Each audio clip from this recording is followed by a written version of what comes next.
اپتیموس پرایم.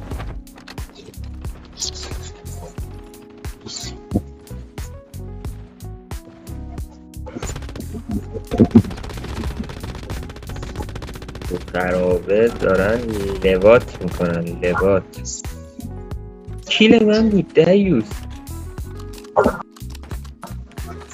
این آخریه که زدی. این که دیگه 117 من بود برداشتی. آقا من 0 کیلم یزید. یه نفر رو من توی پشت داک دیدم، اونم اون منو زد. یعنی من هنوز هیچکی رو ندیدم تو بازی. میدونی چی میگم؟ 0م.